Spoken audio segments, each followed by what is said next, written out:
Hello everyone, I am Ruby. So आज का topic है एनसीएफ 2005। एनसीएफ 2005 जिसका फुल फॉर्म है नेशनल करिकुलम फ्रेमवर्क।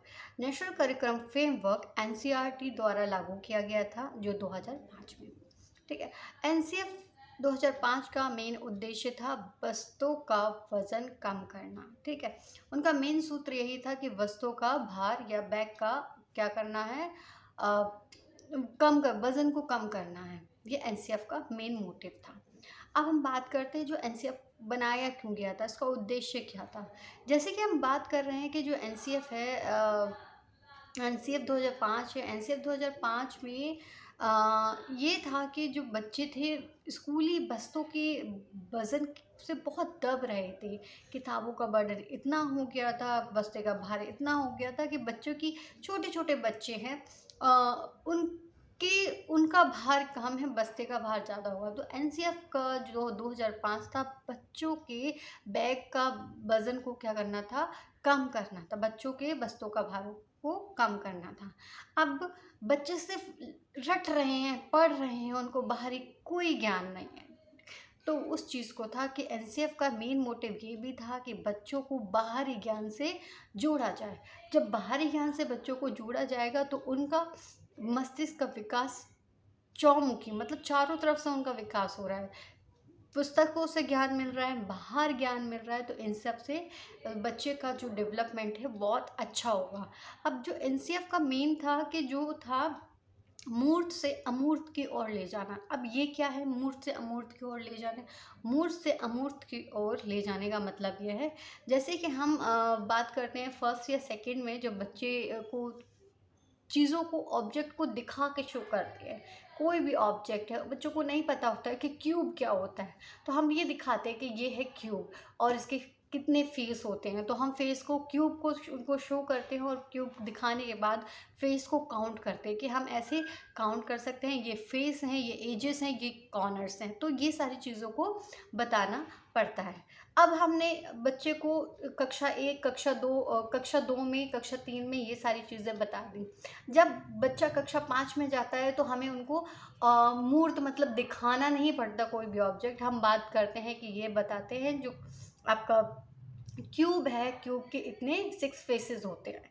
तो बच्चा वो क्या कर लेता है, अमूर्त चिंतन कर लेता है कि हाँ, हमने जो सेकंड क्लास में पढ़ा था वही है। तो जो एनसीएफ का जो मेन मोटिव है, एनसीएफ 2005 का जो मेन मोटिव है, मूर्त मतलब पहले चीज़ों को दिखाओ और फिर अमूर्त, फिर उनको दिमाग में वो आइडिया इमेजिन कर लेते हैं। अब हम बात करते हैं ज्ञात से अज्ञात की ओर।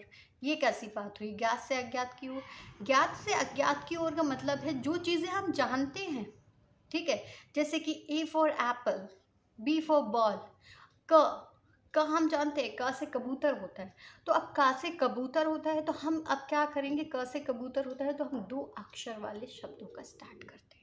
तो क्या है, हमें पहले जो चीज़ें ज्ञात थी, ज्ञात से क्या अब अज्ञात की ओर जा रहे हैं, अज्ञात की ओर जा रहे हैं, तो हम नई चीज़ों को सीख रहे हैं। जब भी हम सभी के साथ ये होता है, चाहे बच्चों के साथ हो या बड़ों के साथ हो, हम कुछ चीज़ों को जानते हैं, ज्ञात रहती हैं हमें, फिर हम अज्ञात की ओर जाते हैं। ये एनसीएफ का मेन मोटिव होता है। अब एनसीएफ की बात कर रहे हैं। एनसीएफ बच्चों के लिए बहुत महत्वपूर्ण रोल निभा रहा।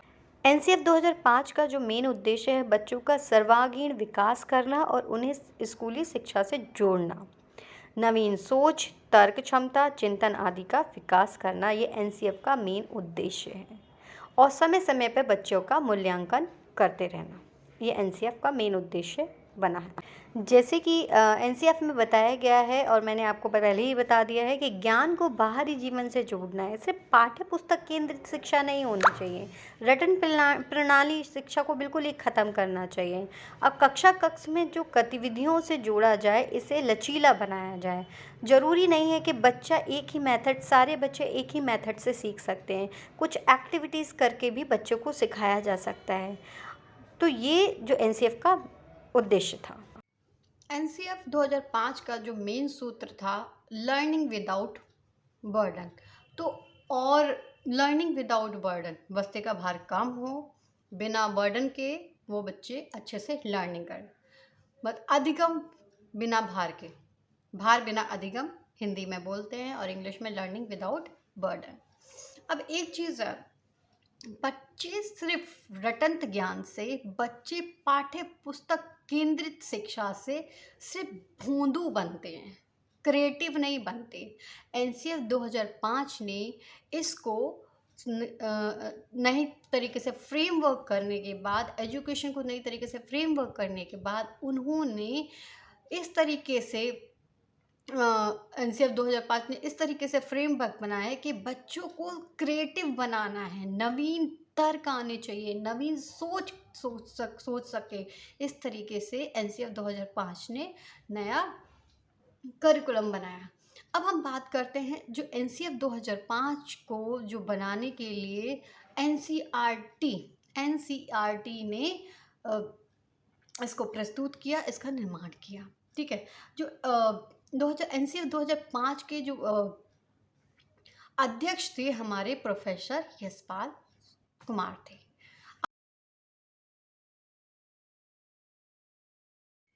अब एनसीएफ का जो मेन सूत्र था लर्निंग विदाउट बर्डन।